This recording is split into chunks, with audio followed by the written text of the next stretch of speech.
आपल्याला मुंबईची ओळख या निमित्तानं माहिती आहे ती देशाची आर्थिक राजधानी म्हणून। या मुंबईमध्ये नुकताच सत्ता बदल झाला। लोकांना वाटलं की आता इथली परिस्थिती बदलेल, पण तसं घडतंय का? मुंबईत या आठवड्यामध्ये मान्सून पूर्व पावसाच्या सरी सातत्यानं बरसल्यात आणि अनेक ठिकाणी पाणी तुंबलंय। सत्ताधारी बदलले तरी पण हीच स्थिती का असावी? नमस्कार, मी प्रसाद काथे आणि आपण पाहताय जय महाराष्ट्र न्यूज। आजचा सवाल हाच की इवलूशा पावसात मुंबईची दाणादाण का उडतीये? मुंबईमध्ये बुधवारी सकाळी पाऊस झाला। हा पाऊस नियमित पाऊस नाहीये, हा मान्सून पूर्व पावसाच्या सरींचा एक भाग आहे। मात्र तरीही अनेक ठिकाणी पाणी तुंबलं आणि वाहतूक विस्कळीत झाली।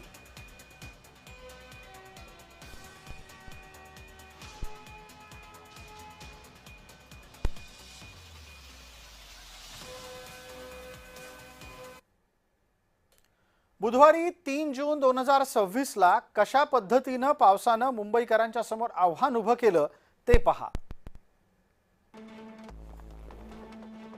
मुंबईच्या पश्चिम उपनगरामध्ये पावसाची हजेरी प्रामुख्यानं जाणवली। मुंबईच्या पावसानं वर्सोव्याला प्रामुख्यानं झोडपलं। वर्सोव्यामध्ये 69 मिलीमीटर पाऊस झाला। अवघ्या 1.5 तासातच हा पाऊस झाला। कूपर रुग्णालय परिसरामध्ये 52 मिलीमीटर पाऊस झाला।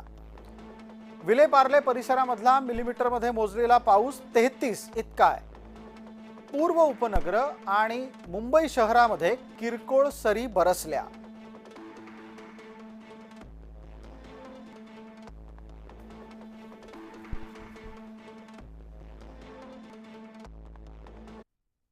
मुंबईत काही तुरळक सरी बरसल्या, तर कुठेतरी थोडासा हलकासा पाऊस झाला आणि ज्या पद्धतीनं अंधेरीत मधला सबवे भरला ते पाहता या महायुतीच्या नेत्यांनी, महापौरांनी, उपमहापौरांनी जे नाले सफाई पाणीचं नाटक केलं आणि मोठमोठे दावे केले ते सगळे फोल ठरलेले आहेत। खरा पाऊस पडेल त्यावेळेला काय परिस्थिती होणार आहे? हे ट्रिपल इंजिनचं सरकार आहे ना, केंद्रामध्ये सरकार, राज्यात सरकार, तर महानगरपालिकेमध्ये पण सत्ता आहे। ट्रिपल इंजिन लावून भ्रष्टाचार चाललेला आहे। महापौर मॅडम अमित साटम यांनी मोठाले दौरे केले, पाहणी केली, मोठमोठ्या घोषणा केल्या। त्याचं काय झालं? मग मुद्दा हा आहे की तुम्ही जे काय आम्हाला आकडेवारी देतात ती सगळी खोटी आणि फेक आहे। काय 100, 125%, 116%, 111% नालेसफाई झाली, विविध आकडेवारी देत आहेत। त्या पद्धतीने नालेसफाई ही झालेली नाही आहे, कारण नालेसफाई 25% ही झालेली नाही आहे। जर मोठा पाऊस पडेल ह्या वेळेला मुंबईची परिस्थिती, मुंबईमध्ये हाहाकार माजेल, एवढं नक्की।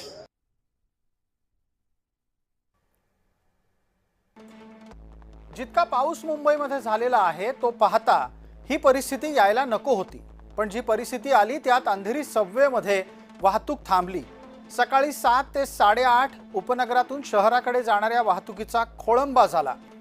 वाहतूक पोलिसांना परिस्थिती नियंत्रणात करायला रस्त्यावर उतरावं लागलं।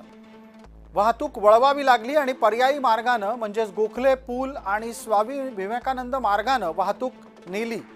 यामुळे तिथे वाहतूक कोंडी तयार झाली।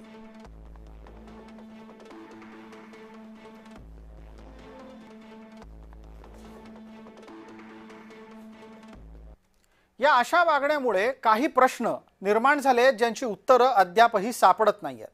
सातत्यानं सत्ताधारी नालेसफाई झाल्याचे दावे करतायत, पण प्रश्न आपल्या समोर आहेत। नालेसफाई मुंबईची खरोखरच पूर्ण झालेली आहे का? कारण आता येत्या 15 दिवसात कधीही मुंबईत पाऊस सुरू होऊ शकतो। रेल्वे रुळालगतचा कचरा रेल्वेनं हटवला आहे का?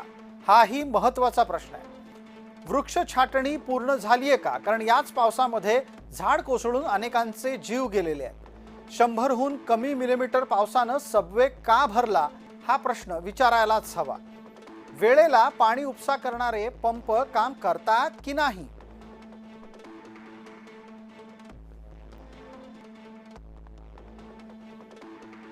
पालिकेचे प्रशासन हे 105% आम्ही गाळ काढला असं दावा करतायत। देहरादूनला थंड हवेच्या ठिकाणी गेलेल्या महापौर ह्या 85% आम्ही गाळ काढलाय असा दावा करतायत. कुठेतरी उपमहापौरांची कोंडी करणं, तरी पण बिचारे आपल्या परीनं एक शिवसैनिक म्हणून फिरतायत. ते 70% दावा करतायत. आपल्यासोबत माहिती अधिकार कार्यकर्ते अनिल गलगली आहेत. अनिलजी, आपलं स्वागत. पटकन उत्तर द्या की मुंबईमध्ये इतक्या कमी पावसाने पण पाणी का भरावं? कुठे नक्की पाणी मुरतंय? नाले सफाईचा मुद्दा खरंच पूर्ण झालाय का यंदाही दुर्लक्ष झालंय? मिलन सबवे इथे जे 49 मिलीमीटर पाऊस पडला, खरं पाहिलं तर आपण हजारो कोटी ही नालेसफाईवरती खर्च केली. ती खरोखरच झाली आहे का, किंवा त्याची कागदपत्री तपासणीसुद्धा आवश्यक आहेत. आजसुद्धा आपण पाहिलं तर मुंबईमध्ये अनेक नाले भरलेले आहेत. मिठी नदी असून देत, वाकोला नदी असून देत, दहिसर नदी असून देत, आणि जे अंतर्गत नाले आहेत त्याची सफाई अजूनपर्यंत 100% झालेली नाही. अंधेरी सबवेमध्ये नेहमीच पाणी भरतं कारण तिथे जास्त पाऊस पडतो, परंतु आजचा जो पाऊस होता हा इवलसा होता, तरीसुद्धा पाणी भरलेलं आहे. तर निश्चितपणाने महापौर असून देत, आयुक्त असून देत, उपमहापौर असून देत, किंवा ज्या ज्या लोकांनी दौरे केलेले आहेत त्यांच्या दौऱ्यांवरती सुद्धा प्रश्नचिन्ह निर्माण झालेलं आहे. अनिलजी, याच निमित्तानं मग एक पुढचा प्रश्न असा पटकन विचारतो की जर समजा इतक्याशा पावसाने सबवे भरायला लागले आणि मुंबईचा नियमित पाऊस सुरू झाला तर केवढं मोठं संकट येईल? निश्चितपणाने, कारण हा जो पाऊस होता हा इवलुसा होता, परंतु ज्या पद्धतीने ह्या पावसाने सिद्ध केलेलं आहे की अजूनपर्यंत 100% नालेसफाई झालेली नाही. जिथे कंत्राटदारांना काम दिलं आहे ते काम आपलं व्यवस्थित करत नाहीत, अधिकाऱ्यांचे त्यांच्यावरती लक्ष नाही, आणि खास करून प्रशासनाचे त्यांच्यावरती अंकुश नाही. रेल्वेमध्ये ज्या पद्धतीनं रुळांलगत सफाई व्हायला हवी असते, तुम्ही हा मुद्दा दरवर्षी उचलत असता की रेल्वे आपल्या परिसरात सफाई करत नाही, त्याचाही परिणाम मुंबईवर होतो आणि रेल्वे वाहतुकीवर होतो. यंदा रेल्वेतली परिस्थिती काय आहे? अगर पाहिलं तर मध्य रेल्वे, पश्चिम रेल्वे आणि हार्बर 100पेक्षा जास्त कलवट आहेत. जे कलवट कचरा वाहण्याची क्षमता ठेवतात, परंतु प्रत्येक वेळी महानगरपालिका त्यांना कोट्यावधी रुपये देते. परंतु आत्तासुद्धा अगर आपण पाहिलं, जेव्हा मी रेल्वेने प्रवास करतो तो रुळालगत तो कचरा आहे, त्या कलवटमध्ये कचरा आहे. तर खरं यामध्ये महापालिका आणि रेल्वेचे जे अधिकारी आहेत यांची संयुक्त पाणी होणं आवश्यक आहे. आणि दुर्दैवाने महापौर असून देत किंवा कोणी अधिकारी त्या कलवटकडे अजूनपर्यंत फिरलाच नाही. आपण जोडलेले राहा, बोलूयात पुढच्या मुद्द्याकडे. आम्ही आता आपल्याला गेल्या वर्षी काय घडलं होतं त्याची आठवण करून देतोय. गेल्या वर्षी सुद्धा मुंबईमध्ये अचानक मे महिन्यामध्ये पाऊस आला आणि मुंबईची तुंबई झाली. तेव्हा कुठे किती पाऊस आला हे आपल्याला आता या ग्राफिक्सच्या माध्यमातून जाणून घ्यायचं आहे. गेल्या वर्षी 26 मे 2025ला नरिमन पॉइंटला 252, कुलाब्यामध्ये 207, बीएमसी मुख्यालयाच्या जवळ 214, चंदनवाडी इथे 180 मिलीमीटर पावसाची नोंद झाली. मेमनवाडा भायखळ्यामध्ये 183, नारळवाडीमध्ये 103, वरळी पंपिंग स्टेशन इथे 171, सुपारी टँक वांद्रा इथं 101 मिलीमीटर पावसाची नोंद झाली. जिल्हाधिकारी वसाहत चेंबूर इथे 82 मिलीमीटर पावसाची नोंद झाली आणि कुर्ल्यामध्ये 76 मिलीमीटर पावसाची नोंद झाली.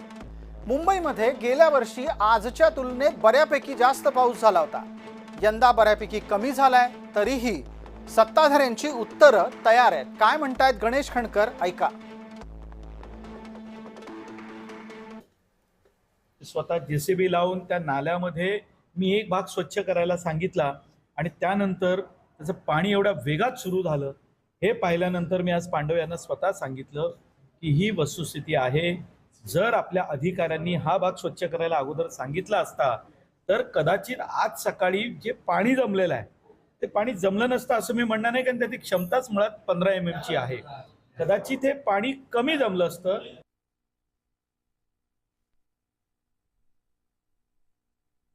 कितीही खरे कितीही खोटे वाटत असले तरी पण ते तपासून घ्यायला हवेत. नुसतं ऐकून त्यावर विश्वास टाकता येणार नाही. यासाठी आमच्या प्रतिनिधीनं नाले सफाईची पाहणी करण्यासाठी प्रत्यक्ष दौरा केला.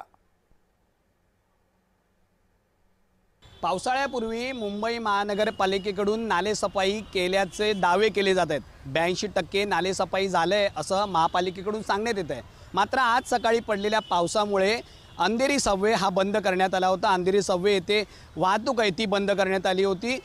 त्याच पार्श्वभूमीवर जर आपण पाहिलं तर मुंबईकरांना हा पडलेला प्रश्न आहे, जर पहिल्या पावसात ही परिस्थिती असेल तर आणखीन काही दिवसामध्ये पावसाळा सुरू झाला तर काय होईल.